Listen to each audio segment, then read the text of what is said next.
recording. And then I'm up to live stream.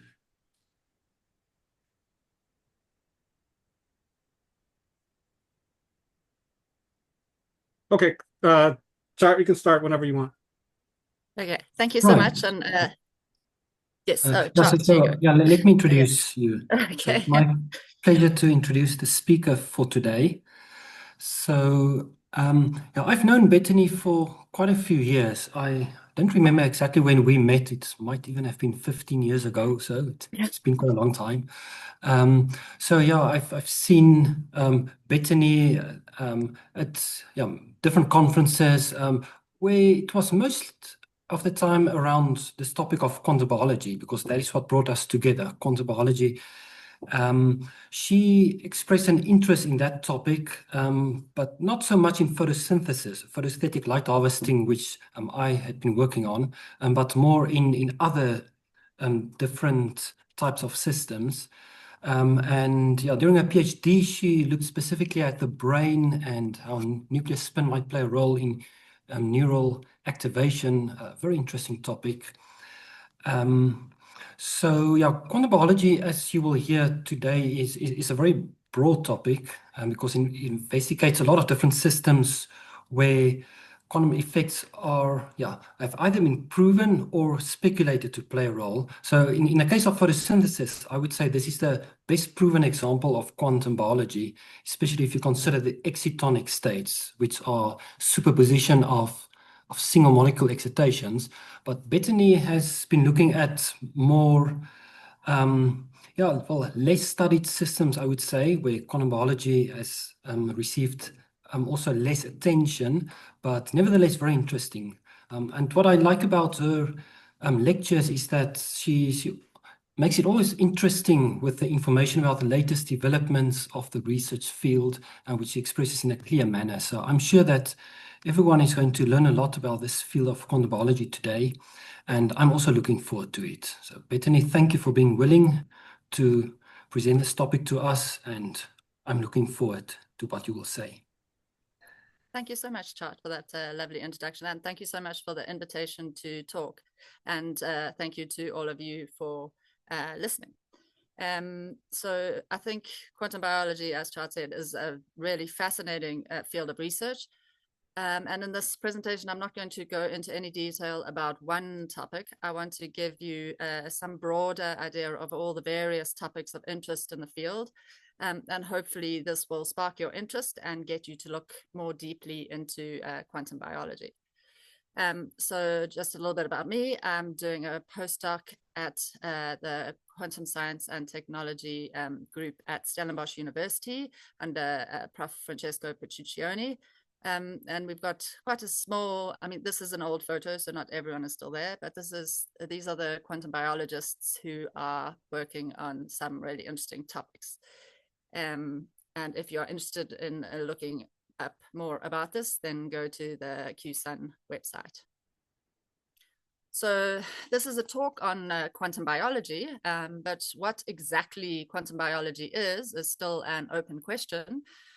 Is it just another iteration of biophysics, or does it deserve a category of its own? I'm not going to waste too much time on this debate, but I want to tell you why I think it is really, really interesting. So quantum biology looks at things like photons, electrons, and protons in the materials that make up living organisms, like proteins or fats or cells or even the brain.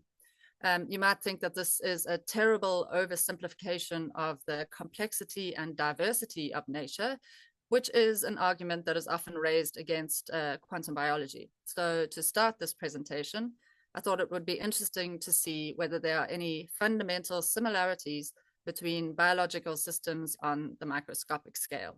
So on the left of the slide is a simple single-celled organism, which is a bacteria. It has a cell body, and then it has those little hairs you can see that stick out like a tail, called a flagella. And this flagella it uses to respond to environmental cues and stimulus and move towards and away from things. So flagella are powered by membrane potentials, which just means the concentration of charged ions across the cell membrane. And this concentration can be changed by opening pores in the cell membrane to let ions go in and out. And by ions, I mean charged molecules like calcium or potassium or sodium. Altogether, it's a mechanism for sensing and reacting to the environment and then responding. So on the right is another single cell, but this is a nerve cell. And nerve cells, as you know, collect into groups and constitute the brain, which is maybe the most astonishing of nature's creations. But on a mechanistic level, a single neuron is not so much different to the bacteria. So in a response to a stimulus, pores called ion channels open and they change the membrane potential in exactly the same way by allowing charged ions to move across the membrane. If this potential gets high enough, the nerve fires and a signal is sent down that long tail of the nerve that's called the axon before being processed and resulting in some sort of response to the stimulus. So we might consider ourselves with our brains and our consciousness very far removed from being a bacteria, but on the microscopic level, there are some quite profound similarities. So let's look at this in a little bit more detail for a specific example of a stimulus or an environmental stimulus, which is light. So one of the distinguishing characteristics of living systems is that they are both discrete from the environment, but they also have to be open to the environment and they have to extract energy and information from the environment. And to do this, they've developed membranes to control the border between outside and inside. So for simple organisms, one of the main sources of energy is, of course, the sun. So how did they evolve to manage, use, and store the sun's energy? So one of the ways they achieve this is by turning this energy into a membrane potential. And they do this by using light to open these channels that I just told you about, these ion channels, and control the flow of these negatively or positively charged ions, such as sodium, potassium, calcium, across these membranes. So in effect, they create a potential difference across this membrane where one side is more positive and the other more negative. How exactly do they do this? They use light-sensitive molecules called chromophores. Chromophores are light-sensitive molecules that absorb in the visible wavelengths, and they are responsible for a lot of the color that you see in nature. And chromophores are also at the heart of most of the topics in quantum biology. So photosynthesis is preoccupied with the chromophore chlorophyll, which makes things green. The radical pair hypothesis of bird migration depends on cryptochrome, which is blue light absorbing. Another really important chromophore is retinal. So when retinal absorbs light, it undergoes an electron transfer, and this electron transfer is linked to a conformational change. And this conformational change opens an ion channel and allows these ions to flow through the membrane, changing the membrane potential. And one of the results of this is this potential can be used to power hairs like these flagella I've just talked about that cause the organism to swim either towards or away from the light. And as these first organisms evolved, it is thought that they began to organize retinal in one spot of the cell membrane to maximize the effects and better control these the movements of these flagellae. And this concentration of retinal chromophores on the cell is called an eye spot. And you can see them in red in the picture of the cells on the left. And the reason I think this is so amazing is because we are not so very far removed from our very, very distant evolutionary ancestors. We also have a concentration of retinal chromophores that absorb light and consequently change and cause a change in ions across membranes, in particular across nerve cell membranes, and cause nerves to fire. We call these concentrations of retinal chromophores our eyes. We use them to mediate the border between our inside and our outside. We also turn light into a signal that prompts our behavior. An even more fundamental question in the context of quantum biology, maybe, is what is life? There are a lot of theories about how life began, which I won't get into here.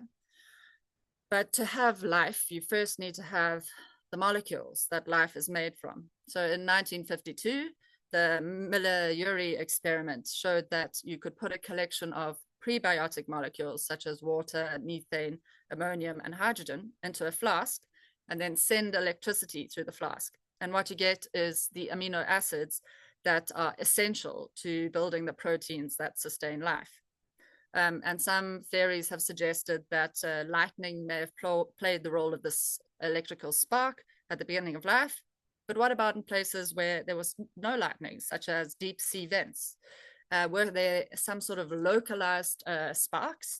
And there are some theories that iron sulfur compounds, such as iron pyrite, which you may have heard of as fool's gold, could have acted in this way because it is redox active and it facilitates the transfer of electrons. I really like this thought, and I've included it because if it is true, it means that fool's gold is actually infinitely more valuable than gold. But it also means that electron transfer might have been implicated in the very beginning of life. And charge transfer, the movement of electrons and protons, is still extremely important in biological systems and forms the foundation on which quantum biology is built. So before we get into the basic concepts, let's have a quick look at the history of quantum biology, which is quite closely tied to the history of quantum mechanics in general. So the origins of quantum mechanics go back to the early 20th century when classical physics could no longer explain certain experimental results. So in 1900, Planck introduced the idea that energy is quantized, and he proposed that it is emitted in discrete packets called quanta, which laid the foundation for quantum theory.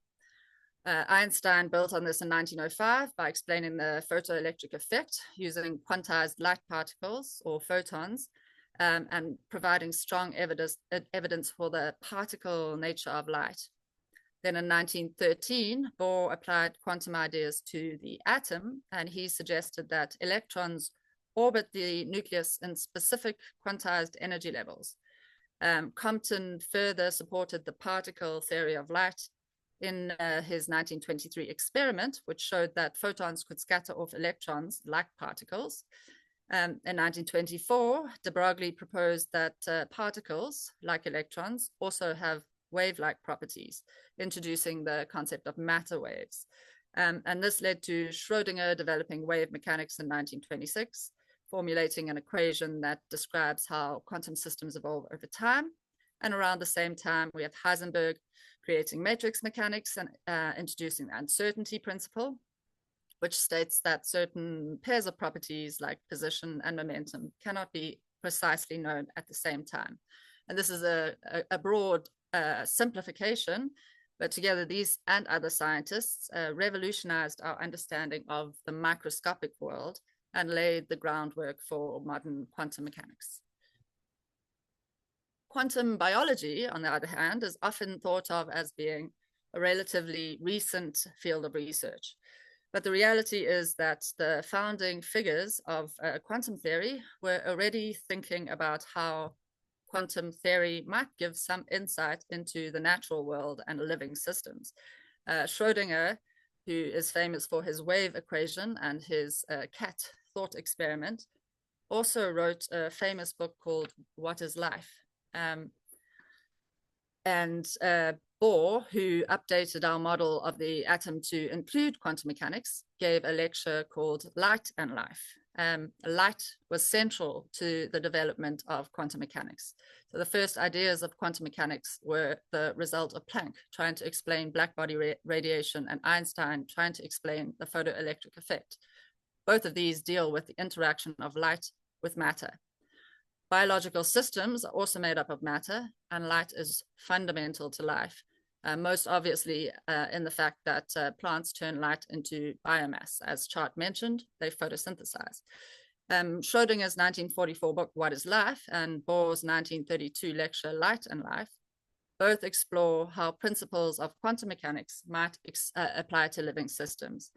In What is Life, Schrödinger wrote about the molecular basis of heredity, and he was intrigued by how the order and stability of genetic inheritance could arise from the disorder of thermodynamics. And he suggested that genetic information must be stored in something like an aperiodic crystal. And this was a term that actually inspired future discoveries of the DNA double helix. and would later influence the fields of molecular biology and information theory. In his Light and Life lecture, Niels Bohr questioned whether it would be possible to describe living processes purely in terms of physics and chemistry. And the story goes that the physicist Max Delbruck was in the audience when Bohr delivered this lecture, and it inspired him to switch from physics to biology. And Delbruck went on to pioneer molecular biology. What I also find really interesting is that Bohr gave this lecture at an international congress, not on light, but on light therapy. And I'm not sure how many of you know that the 1903 Nobel Prize in Medicine was actually awarded to Niels Ryberg Finsen for his use of light therapy to heal disease, in particular lupus vulgaris.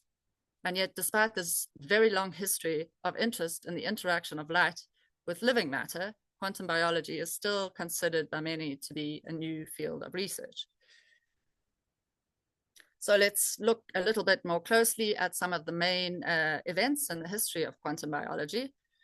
So before he gave his Light and Life lecture, Bohr also delivered a lecture called The Quantum of Action and Description of Nature at the University of Copenhagen, which explored the nature of quantum mechanics and its implications for the description of the physical world.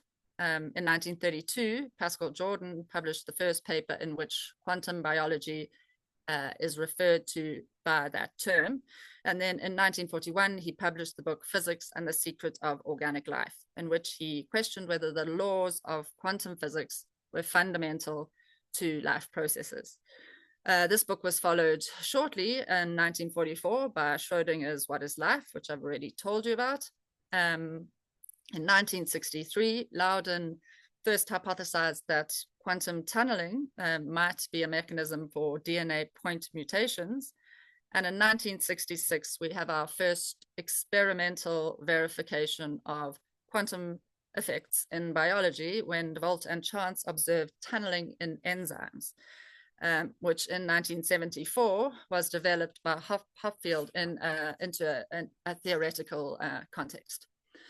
While it's not on the timeline, I would also like to mention the development of spin chemistry in the 60s and 70s, which is a field of research that looks at how magnetic fields could influence chemical reactions. And from spin chemistry, we get the radical pair mechanism, which Schulten then hypothesized in 1976 could be the mechanism by which birds navigate using the Earth's magnetic field. So birds were actually first observed to use the geomagnetic field in the 70s by the Welchkos. In 1989, Judith Klinman's Berkeley group first observed proton tunneling in enzymes. And then in 2000, Torsten Ritz suggested that cryptochrome could be the site of the radical pair mechanism of bird magnetoreception.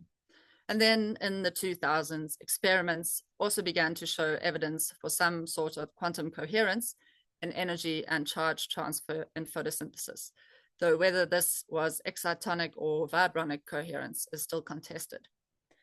This is not an exhaustive list of the progress of quantum biology, which has accelerated in the last decade or so, but I wanted to give you some idea of the long history that it has, despite it often being referred to as a new field. So in this lecture, which is an introduction to quantum biology, I thought it would be useful to quickly go over some of the basic concepts and terminology of quantum biology. Because it is an interdisciplinary field that marries physics and biology, it can be quite challenging both for physicists and biologists who've never encountered some certain ideas before. I don't have enough time to go into anything in much detail, but I thought it would be useful to discuss the basic ideas that are relevant to both the quantum and biology side of things. So in quantum mechanics, one of the things you will hear over and over again is this idea of the quantum system. So what exactly is a quantum system? Well, defined formally, a quantum system is any physical system that is governed by the laws of quantum mechanics, which is the branch of physics that describes the behavior of matter and energy at the smallest scales, typically at the level of atoms, electrons, photons, and other subatomic particles. More intuitively, maybe, you can think of the quantum system as the thing that you are interested in looking at. So, for example, if any of you did physics at school, you probably did many worked examples on the movements of blocks down slopes or cars accelerating along roads. In these questions, the system was the block or the car. Quantum systems are just smaller things of interest, such as photons, phonons, protons, neutrons, or electrons. And for those of you not familiar with what these things are, I'll briefly give you some context. So one of the first major accomplishments of quantum theory was Bohr's model of the atom, developed in 1913.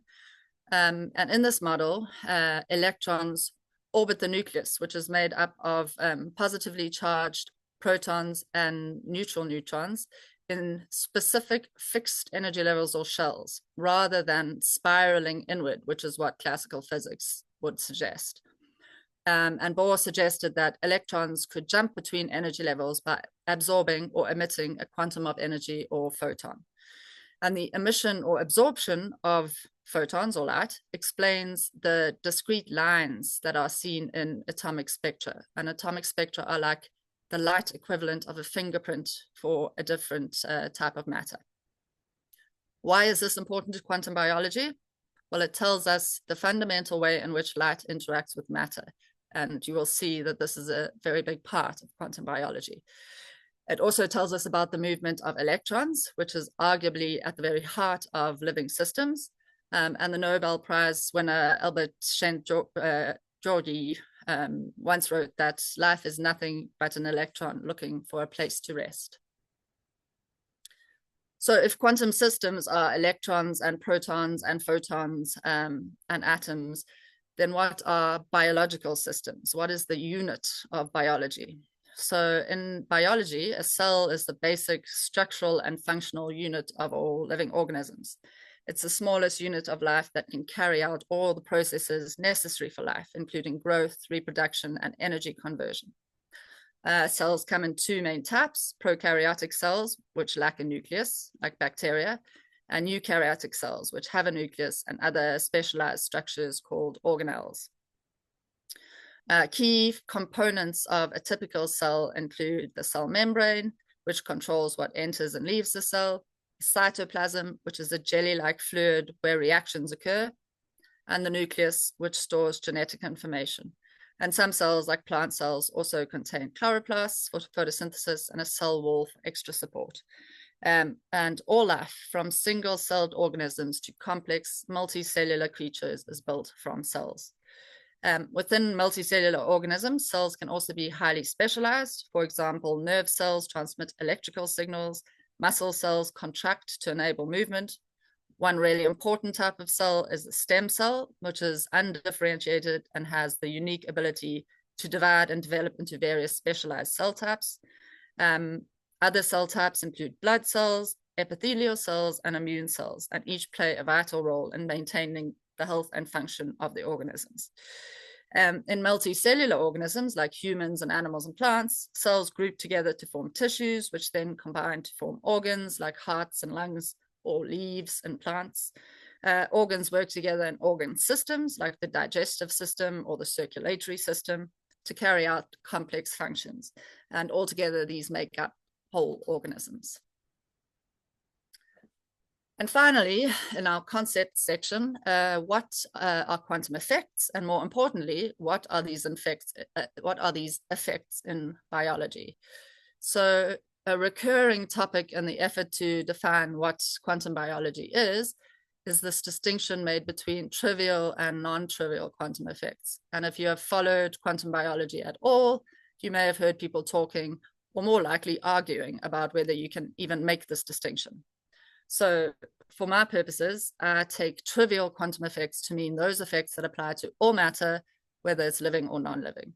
So all atoms are described by the laws of quantum theory. Understanding this does not necessarily tell us anything new about living systems.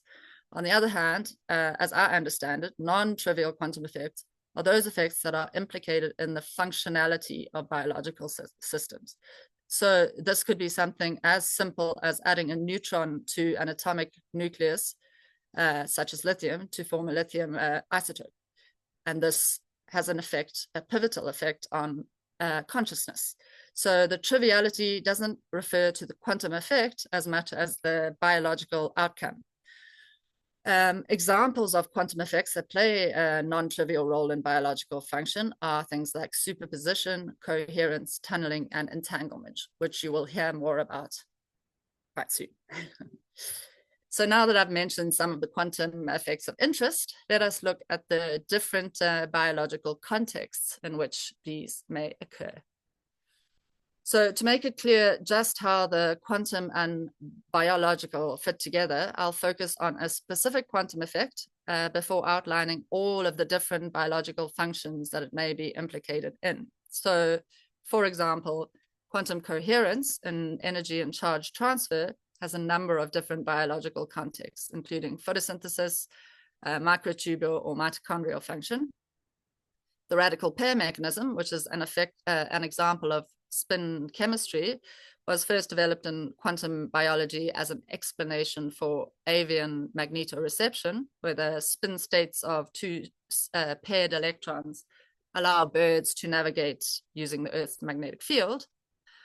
But there's now growing interest in radical pairs in many other contexts, such as reactive oxygen species, which cause inflammation and signaling in biological systems.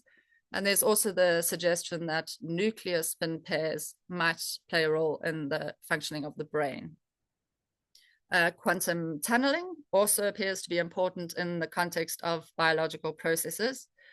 And actually, historically, tunneling was the first experimental effect to be observed, and was first observed in enzymes and has been shown to contribute to significant rate reaction speedups. Tunneling has also been applied to the biological context of receptor activation. For example, olfactory receptors, which are your sense of smell receptors, have been suggested to use tunneling, which is facilitated by the vibrations of specific small molecules. There has also been some attempts to apply vibration-assisted tunneling to the action of neurotransmitters, such as serotonin, adenosine, and histamine. And in our group, we have also tried to apply the mechanism to the spike protein binding in the coronavirus. So this is just an overview of how the presentation will proceed.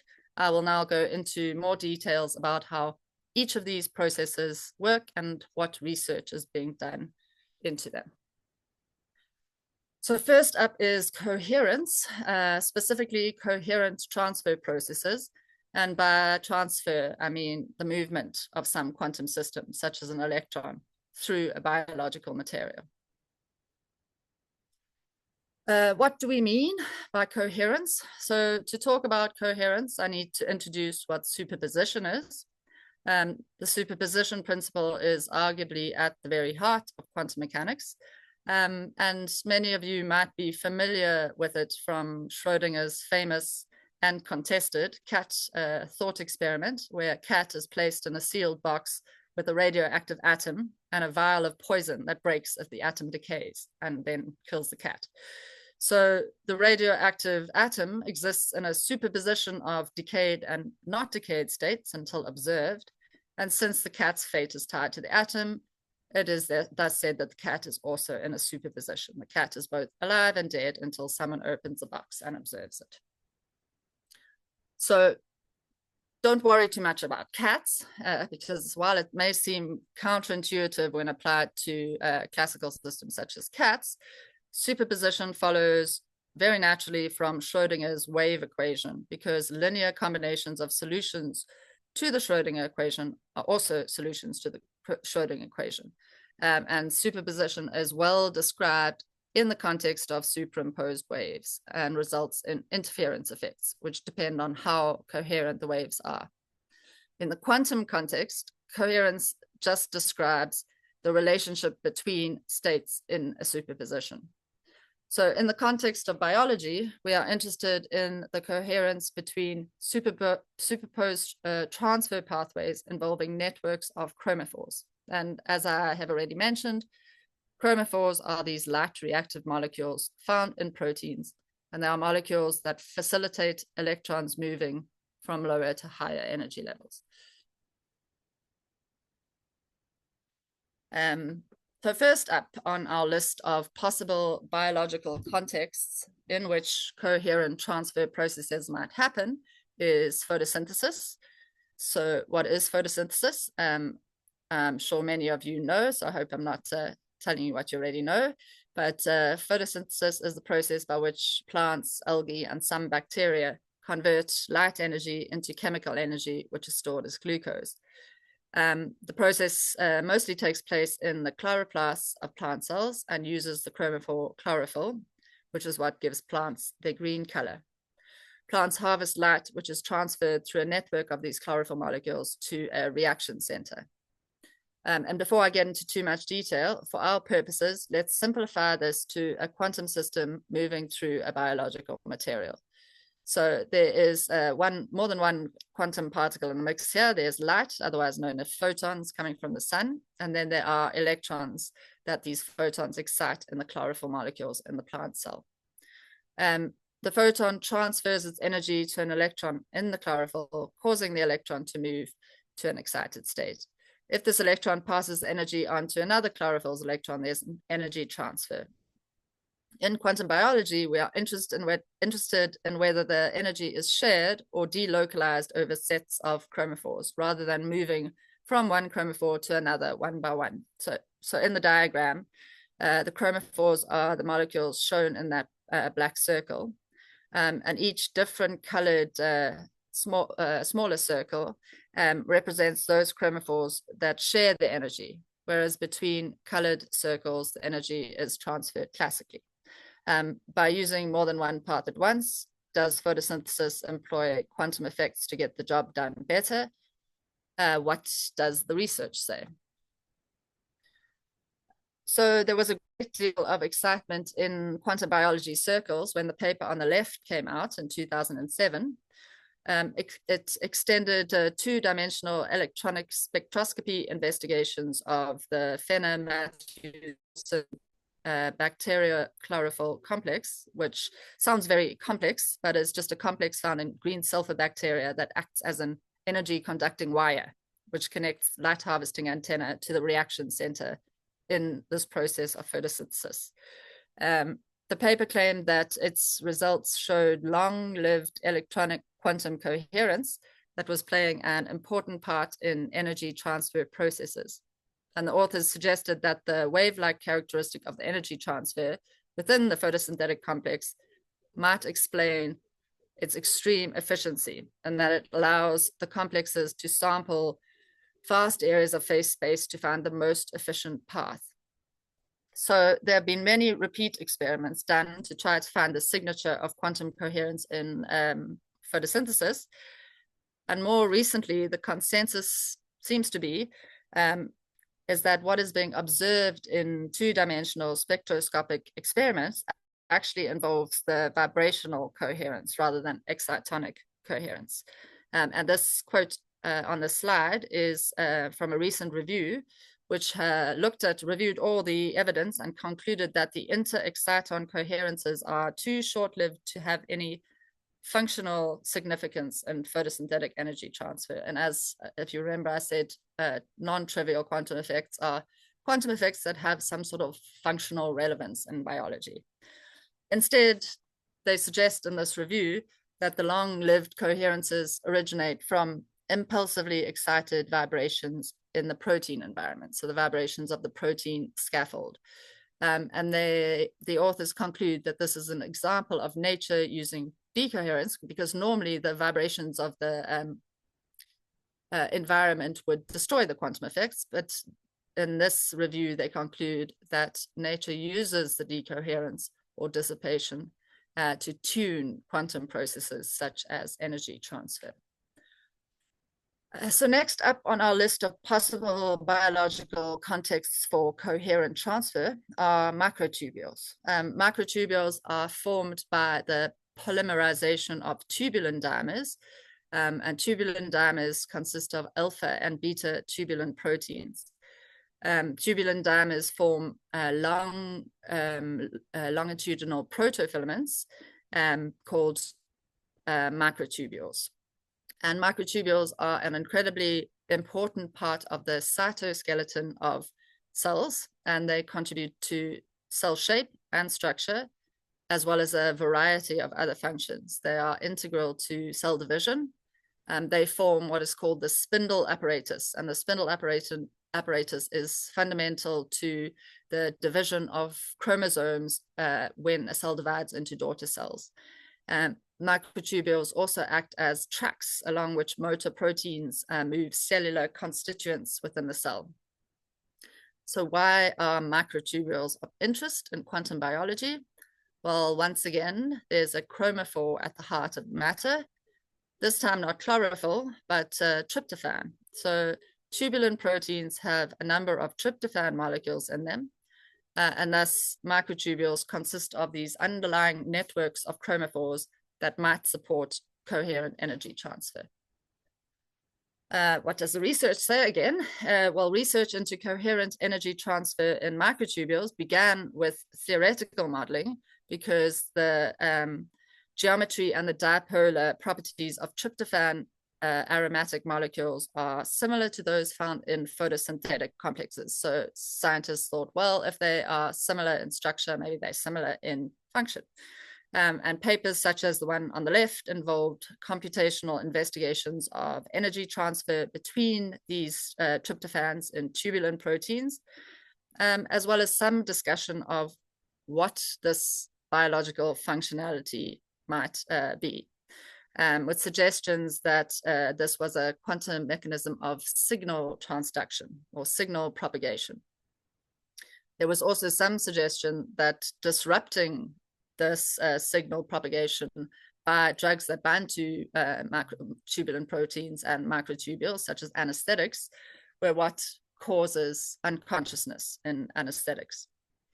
More recently, some of these theoretical suggestions have actually been verified experimentally. So in the recent paper on the right, electronic energy migration in microtubules actually made the cover of the journal. It was and it was investigated whether the repeating arrangements of tubulin dimers, which form a crystalline order in a microtubule, with lattice constants, which are short enough to allow energy transfer between amino acid chromophores, might actually transfer excitation energy along the microtubule like a natural or artificial light harvesting system. The authors used tryptophan autofluorescence lifetimes to look at this energy hopping between tryptophans and tubulin and microtubules. And they showed that electronic energy can actually diffuse over 6.6 nanometers in microtubules, and that energy transport that is explained by conventional Forster theory does not actually sufficiently explain these observations. Even more interestingly, from our point of view, is that they also showed that the presence of certain anesthetics reduce this exciton diffusion.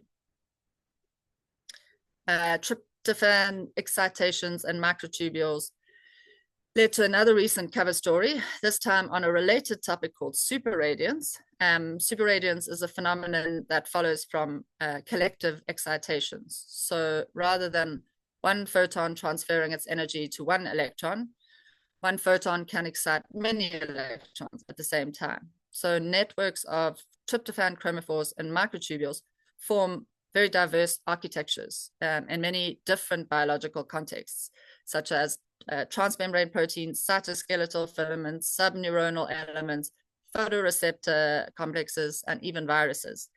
And the authors of this paper use theoretical modeling to show the formation of these strongly superradiant states due to collective interactions among organized arrangements of tryptophan molecules in these different architectures, and showed that it leads to an enhancement of the fluorescence quantum yield.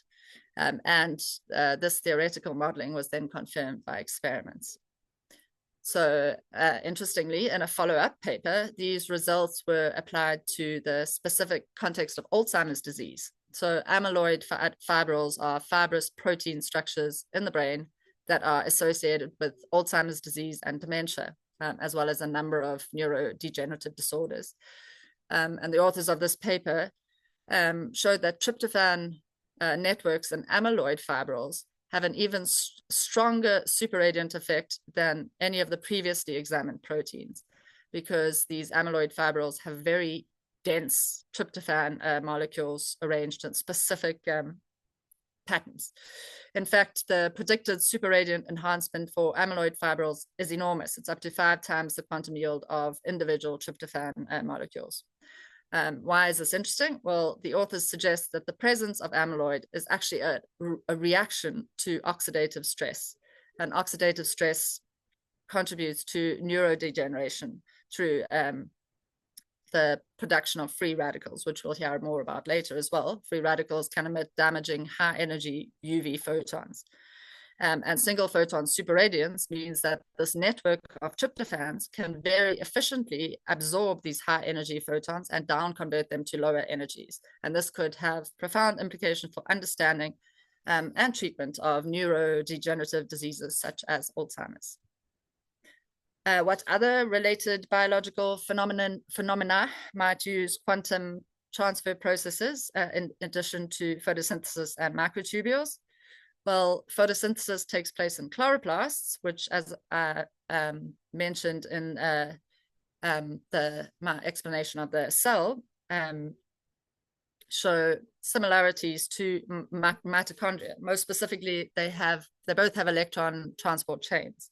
And electron transport chains are a series of protein complexes and electron carriers that are embedded in membranes, and they play a central role in cellular respiration as well as photosynthesis. And electron transport chains play a key role in quantum biology research for a number of reasons, because they combine electron transfer as well as the production of radical pairs and reactive oxygen species, all of which are topics of interest in quantum biology. So speaking of radical pairs, takes us to our next quantum effect of interest. And in this section, we will focus on spin biology and whether quantum entanglement might be implicated in this. First of all, what do I mean by spin biology? So spin, for those of you who don't know, is the property of quantum particles that makes them behave like tiny magnets in a magnetic field. When two molecules bond and share electrons, these electrons have to be in a specific spin configuration. And this means that spin can actually have an effect on chemical reactions. I mentioned that the timeline of quantum biology was lacking an entry for spin chemistry, which was a field of research developed in the 1960s and 70s to explain the effects that magnetic fields can have on chemical reactions. Spin biology is an extrapolation of spin chemistry that looks at the role of magnetic fields on biochemistry. The quantum to biology process can be summarized very briefly as the following. So for the radical pair mechanism, a photon excites an electron. This gives rise to a spin correlated but spatially separated electron pair. This initial singlet state undergoes singlet-triplet oscillation due to the Earth's magnetic field and the hyperfine interaction. This is the quantum step. So then different spin states give rise to different chemical products. This is the chemistry step. And then these different chemicals might exert a different signaling effect in the biological system, maybe translating into magnetoreception or the effects of reactive oxygen species in many different contexts. And that is the biology step. What does entanglement have to do with this? So quantum entanglement, which Einstein apparently called spooky action at a distance, is a fundamental phenomenon in which the quantum states of two or more particles become linked such that the state of each particle cannot be described independently of the others, even when separated by large distances. So measurements on one particle instantaneously affect the outcome probabilities of measurements on the other in a way that does not correspond to classical expectations. How does entanglement show up in the radical pair mechanism, which I've just introduced? Well, for a pair of spins, so for two spins, there are 4 possible quantum states, or 4 different ways in which the spins can be arranged relative to each other. One is called a singlet state, and then there are 3 triplet states. And it turns out that the singlet and one of the 3 triplets are in an entangled state. However, I want to be very clear that entanglement is not strictly necessary to spin chemistry. Spin chemistry just looks at how singlets or triplets form different chemical products. And it is still actually a point of debate as to whether entanglement is used in the different biological manifestations of the radical pair mechanism. So what biological functions does the radical pair mechanism play a role in? Well, the most well-known application of the radical pair in the biological context is bird migration. The theory goes, as I've briefly explained, is that light activates a molecule in the bird's eye, causing an electron to be transferred. This forms a pair of electrons whose spins are arranged in a specific alignment called a singlet state. This initial spin state is then modulated through the interactions of the electron spins with their environment. And there are a number of different interactions that can take place to drive this modulation, such as the Zeeman or the hyperfine interaction. The Zeeman effect is the interaction of electron spin with a static external field, such as the geomagnetic field. And the hyperfine effect is the interaction of electron spin with the magnetic moments of the surrounding nuclei in the protein environment. And these interactions result in the radical pair oscillating between singlet and triplet states. And the final step of the radical pair mechanism is the conversion of the spin character into a measurable chemical outcome. Chemical binding is restricted by the spin state, which means that a magnetic field can change the outcome of a chemical reaction by changing the spin states of the intermediate radical pair. Thus, the ratio of singlet to triplet states can alter the yields of chemical reactions. And because singlet and triplet states give different chemical products, this means the Earth's magnetic field can produce different chemical products in birds' eyes and potentially let them see the Earth's field, which allows them to navigate. There have been many papers written about this from many different angles. And to give you some idea of the breadth of research, I've chosen to highlight 2 experimental papers from the point of view of biology and then physics to see what verification of this radical pair hypothesis exists. So on the left is a paper focused on cryptochrome. I've mentioned cryptochrome before, but cryptochrome is a protein found in the eyes of birds that has been suggested as the candidate molecule in which the electrons and nuclei of the radical pair are situated. One of the approaches to verifying that birds use a radical pair mechanism to navigate involves genetically modifying cryptochrome and looking at cryptochrome mutants to check whether this protein is involved in magnetic sensitivity. And the authors of this paper show that the photochemistry of cryptochrome 4 from night migratory European robins is magnetically sensitive in vitro, and it is in fact more sensitive than cryptochrome 4 from 2 non-migratory bird species, such as chickens and pigeons. So showing that cryptochrome is magnetically sensitive doesn't necessarily prove that a radical pair mechanism is at play. And one of the criticisms of the radical pair model of magnetoreception is that there isn't a direct physical proof.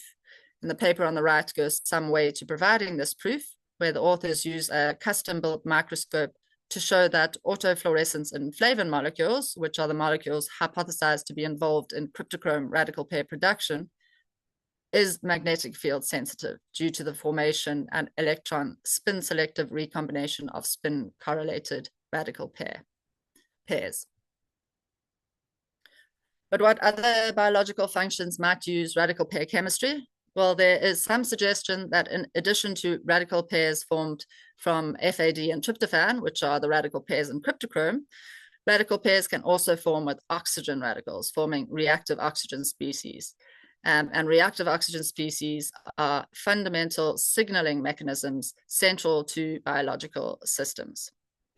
At controlled levels, reactive oxygen species, such as often known as ROS, regulate signaling pathways that are involved in inflammation, but excessive ROS production can damage DNA, proteins, and lipids and contribute to chronic inflammation, diseases such as cancer, cardiovascular disease, and neurodegeneration. So although bird migration has dominated quantum biology as far as spin biology is concerned, in the last few years, there's been a real upsurge in interest in the role of the radical pair mechanism in reactive oxygen species. And this, in my opinion, widens the context and the relevance of quantum biology quite dramatically, because humans don't necessarily need a magnetic compass, but our health is highly reliant on reactive oxygen species. And what is particularly interesting to me is the emerging evidence that magnetic field dependence on ROS can mediate stem cell growth and stem cell differentiation. And the authors of the paper on the left showed in the context of planaria regeneration that weak magnetic fields change stem cell proliferation by changing reactive oxygen species accumulation and downstream heat shock protein expression. What I think is even more interesting is that different magnetic fields have different effects, and these aren't super strong fields. They're around the strength actually of a fridge magnet.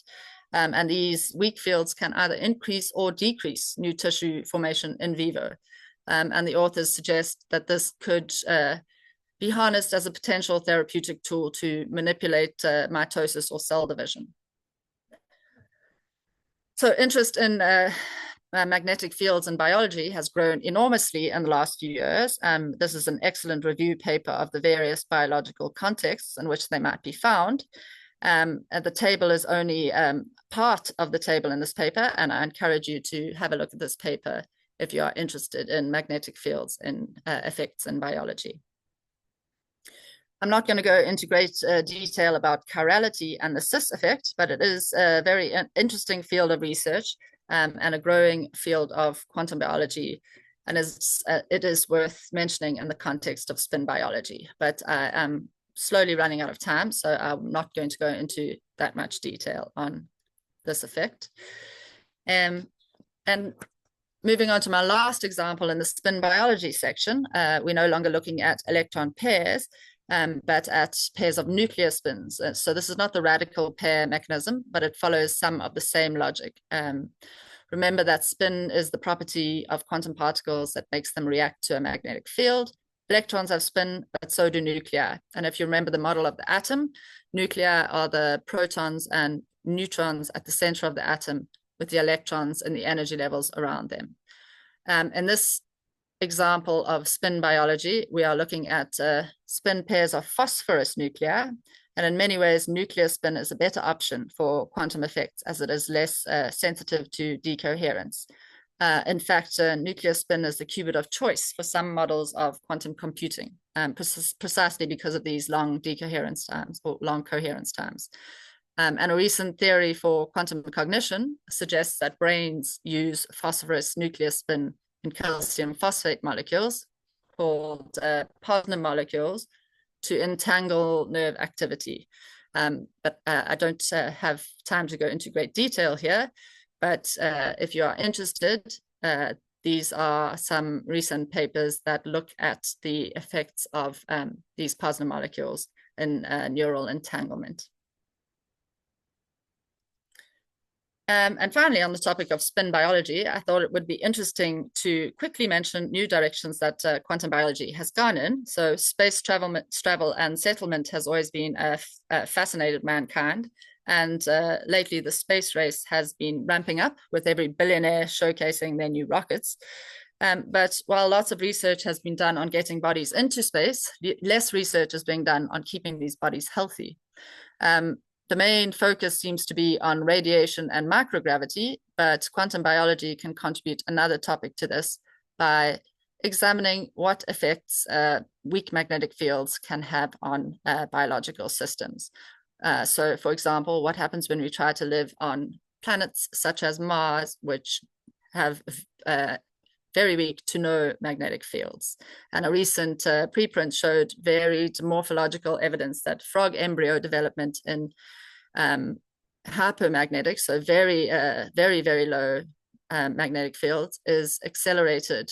And the data imply that tadpole physiology can sense and react to the absence of the Earth's magnetic field. So I'm very close to running out of time. So I'm just going to go over our last quantum effect in biology, and I'll go over this fairly quickly. We've looked at spin biology, but the last quantum effect we'll look at is tunneling in different biological contexts. So tunneling is a phenomenon in quantum mechanics where a particle can pass through a potential energy barrier, even if it doesn't have enough energy to overcome it classically. This happens because particles in quantum theory are described by wave functions, which can extend into and beyond classically forbidden regions. Quantum tunneling is essential in many physical processes, such as nuclear fusion in stars, alpha decay, and in many modern technologies, such as scanning tunneling microscopes. And our first biological function that may use tunneling is olfaction, or the sense of smell. In this example, the quantum particles doing the tunneling are electrons, and tunneling was actually the first observed example of quantum effects. Many biological interactions involve a receptor and a molecule that binds to and activates a receptor called a ligand. And at the risk of simplification, the lock and key mechanism of binding and activation of the receptor molecule by an appropriate ligand is pretty much used to describe most biological interactions. The action of enzymes has been partly attributed to the lock and key mechanism, as well as the binding of smell receptors and neuroreceptors, which are common receptors known as G protein coupled receptors, or GPCRs. The lock and key mechanism suggests that the shape of a ligand must match the shape of a receptor in order for it to activate the receptor, a bit like a puzzle piece. But an alternative model for olfaction, or the sense of smell, has been suggested, and this is the vibrational theory of olfaction, which was formalized by Turin. And it suggests that the vibrational spectrum of a ligand enables an electron transfer to take place, activating the receptor. What evidence is there for this? Well, the standard experiment for testing the theory is by selective deuteration, which means replacing hydrogen with its isotope deuterium. Because deuterium is heavier, it has a different vibrational spectrum and should then smell differently.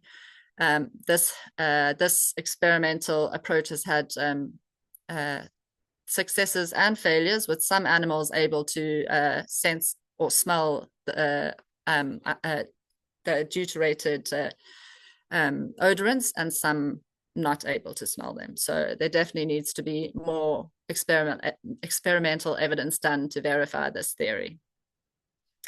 And a second biological function that may use electron tunneling is nerve activation, or the binding of neurotransmitters to receptors on nerve cells. Neural communication is mediated by the release of neurotransmitters, and when an action potential propagating along a neuron reaches the axon terminal, it triggers the release of neurotransmitters into a gap between two nerves. These neurotransmitters diffuse across this gap, called the synaptic cleft, and they bind to special receptors on the next nerve and open the ion channels and cause the next nerve to pass along the signal. And the majority of receptors that bind to neurotransmitters are GPCRs, like olfactory or smell receptors. So it makes sense that researchers have applied tunneling theories to these receptors. What success have they had with this application? There's some theoretical evidence focused on the neurotransmitter serotonin, which suggests theoretically it might use vibration-assisted tunneling. However, this is not backed up by experimental evidence, although there has only been a single experiment done to try and verify this. And then there are a few theoretical applications of vibrational spectra to classify agonists and antagonists for other neurotransmitters or neuroreceptors, such as histamine and adenosine. Then some other contexts in which electron tunneling might be important in biology. Well, we tried to apply the theory to the binding of the spike protein in the coronavirus. It is, yes.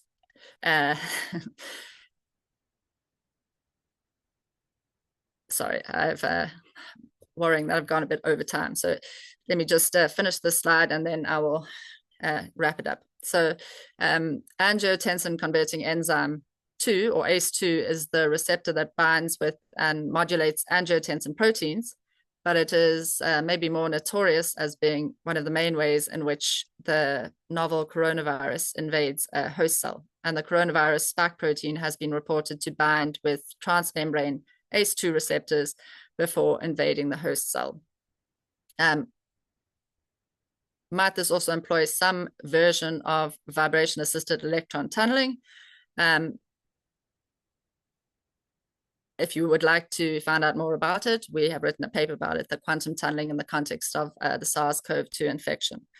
Even more broadly, might electron transfer and receptors be a new way to classify the efficacy and potency of receptor-specific ligands, especially as receptors have the necessary molecules for electron transfer, such as chromophores or aromatic residues. And this would have many implications, not least in the field of drug discovery.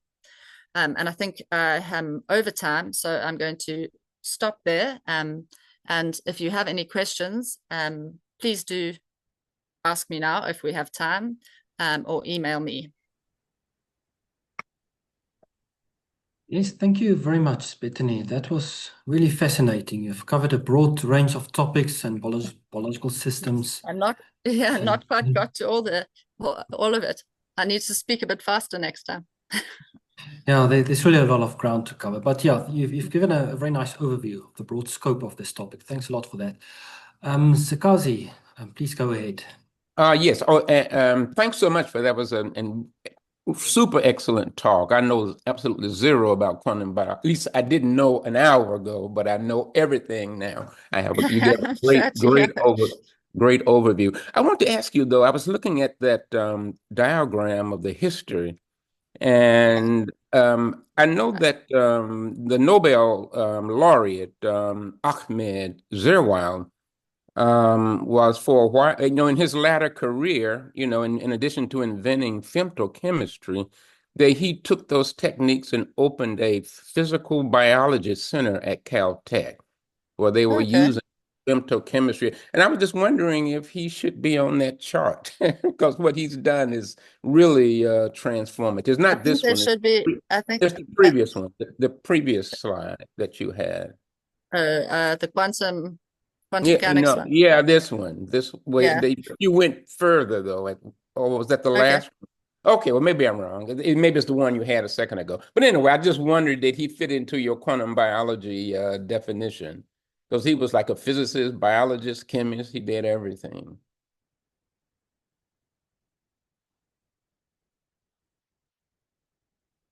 Are you there? I think she's frozen. Betony, are you still there? Hi, sorry, did I disappear? You froze. Sorry. You were nervous. I would love to. I will look him up and I will incorporate him into my next talk. Thank you so much. Thank you. Thank you. There's another question by Henk Brits. Please go ahead, Henk. Hello, can you hear me? Yes, I can. Okay, great. I was wondering, I've been looking at consciousness just out of curiosity, and I saw that Roger Penrose implemented some ideas from Gödel incompleteness to explain a competitive advantage that consciousness gives multicellular life forms. So he basically says that Gödel incompleteness says that there's some mathematical truths that can't be proven, and that computational mathematics is somewhat limited, and consciousness kind of circumvents that. I was wondering if you have any ideas or opinions on that perspective. I'm not that familiar with the Gödel Penrose stuff. I'm more familiar with his microtubules and quantum gravity, so orchestrated objective reduction. And honestly, I think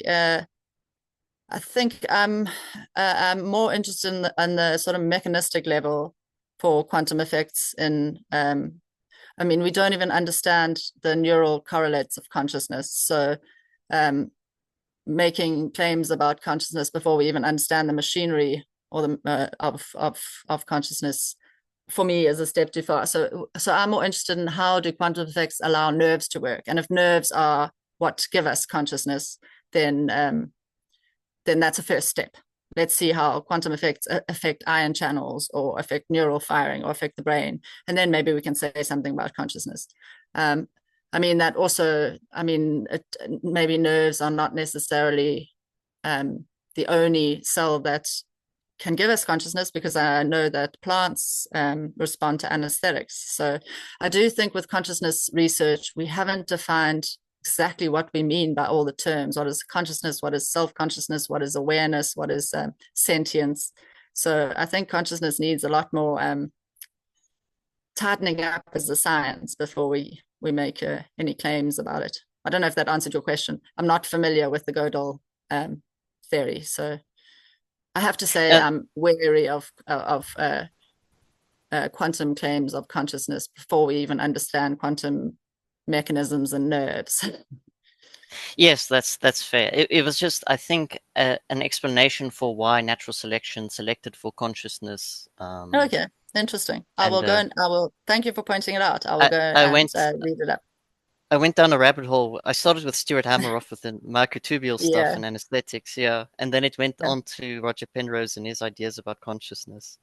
Yeah. Okay. Well, thanks. I'll have a look at it. Okay, another hand by Lawrence. Please go ahead. So one application of quantum biology that I've been interested in over the years is the reaction mechanism of superoxide dismutase, which is the enzyme that protects against free radicals, right? And this is going to sound crazy, but you've heard of spontaneous human combustion? Yeah, I used to be terrified of it when I was younger. Really? Wow, that's a well, talk. Well, it was. But now let's see if we can combine two concepts of free radicals that are frustrated from being close enough to one another to quench each other, right? And so now you have these persistent free radicals, right? Now, what would be the thermodynamics of subsequent reactions that would lead to a like a combustion type reaction, and what would be a model system for that? I can't imagine the recombination of radicals generating that much. I would see it as more a slow poisoning of your organs, or a slow organ failure, more than a combustion. I can't imagine it gives off that much energy, but I'm not actually 100% sure. So again, interesting question. I will go and look at it more. But as far as I know with radicals, is they just cause tissue damage or organ failure, or they basically are inflammatory. But I don't know how. I can't imagine they're inflammatory enough to make you burst into flames. Right. But, yeah. Thanks. That would be a wild one. Yeah. Incredibly bad luck. Yeah, exactly. It is, and it is a fascinating. It is. I'd completely forgotten that it was one of my childhood fears. Okay, there's a question from Jebel Mahamud in the chat. He says it's a very fascinating topic. Currently, I'm working on the application of spectroscopic techniques for plant leaf disease detection. How would I probably apply quantum physics, and what software is suitable? And that's actually a question very well in the domain of my research. Yes, I was going to say, Chart, do you want to go ahead? Yeah. Do you want to go ahead, because you're the experimentalist? Right, Jebel, I would encourage you to email me, and I can send you some information on that. So there's not really commercial software available, and I think Betony will agree with that. Normally, when you want to model something in quantum physics, you write your own code. So there are some software packages for certain things. I can send you some information about that. But let me put my email in the chat, and then you're welcome to email me. I will send you more information on that. Betony, anything you would like to add?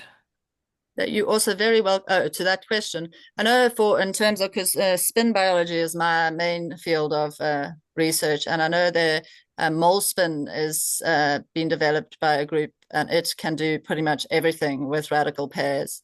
If you look up mole spin, it's a great package for it. I think it is in C. It's not in Python, but then there is also there is a Python package for spin radicals, I think.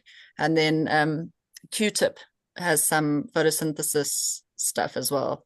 But again, let me put my, I can also put my email if anyone has further questions. I forgot to put it on. I didn't get to my end slide because I was so behind. Sorry. There are also a few people in the chat to ask whether you would be willing to make your slides available.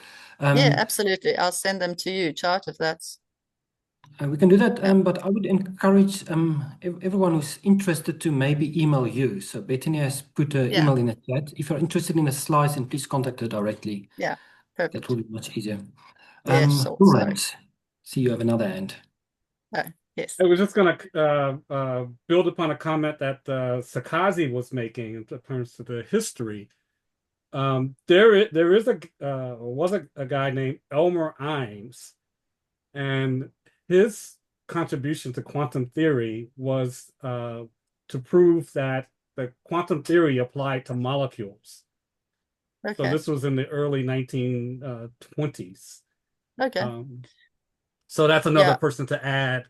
I think to be honest, the history of all well, not only physics and biology, it's I mean, you look at you find some papers that were written in the 80s that were like saying the same things that are being written about now. It's just who ends up the figureheads of a scientific discipline aren't necessarily the only people who developed it. I think it's a bit unfair to have something like this timeline, but it was just to give an idea of some of the seminal ideas.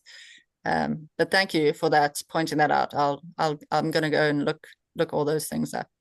But another experimental idea about this radical pair mechanism with respect to avian navigation is to, I mean, if you can ever get approval to do this type of experiment, is to put a bird in a magnetic field inside of a neutron beam, right?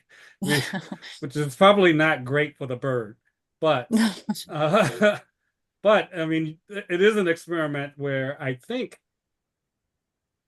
I mean, the bird could survive the experiment. This probably wouldn't be the same afterwards. Well, they do. I mean, there are quite good like there's quite good behavioral evidence of the radical pair. So, I mean, they do put birds into different magnetic fields and oscillating magnetic fields, which cause the birds to be, I mean, anthropogenic electromagnetic radiation of like radio frequencies from kilohertz to megahertz disrupts bird migration, which is a little bit disturbing. The nice thing is that it's a temporary effect. You remove them from it, and then they recover that sense. Right. But there's quite a lot of the behavioral evidence for birds being disorientated by different magnetic fields. So maybe this could be an experiment you could do with Safari right there in Pretoria. Yeah, we're hoping to do some experiments with Chart, hopefully. Right. Are there any other pressing questions? You're very welcome to email me too. So. Yeah, so we have gone a bit over time, but it's a fascinating topic, and thank you very much, Betony, for thank you very much for listening. Some flavor of it. Yeah. So as Betony has said, if you have more questions, please email her. You're also welcome to email me. I'm also in this field of quantum biology, much less than Betony, but more from the photosynthesis point of view.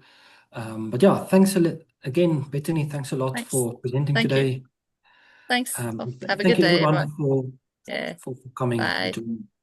Thank you. Goodbye. Bye. Bye. Right.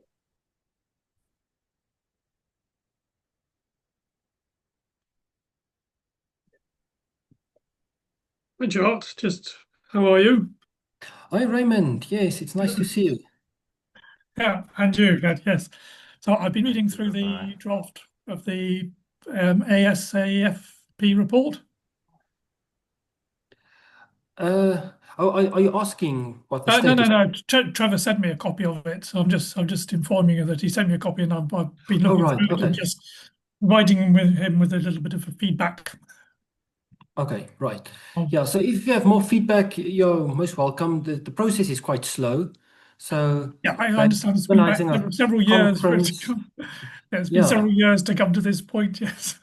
yeah, exactly. Because Yeah. I already asked for inputs 3 or 4 years ago.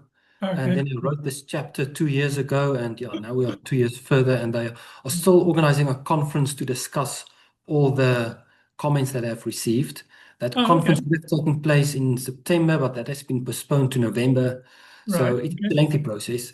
It just means that there's sufficient time for you to give your any Right. additional. Oh, okay. Right. Yes. Yeah. Would it be an online conference? Um, I'm hoping that they will make it a hybrid option. So they want Okay. to have in-person participation, but Mhm. I'm not able to go there physically. So hopefully they have this online option as well. Okay. All right. And So, yeah, so if there's a link available, then yeah, then I can also send it to you. As yeah, soon it'd be as good. I know Yes. more, I will let you Good. know. Yeah. I've sent the copy to Thomas as well because he was on the letter of support. Okay. Yeah. Yeah, no problem. Yeah. And just as a matter of just to keep you in the picture, because there was a section on physics education in it.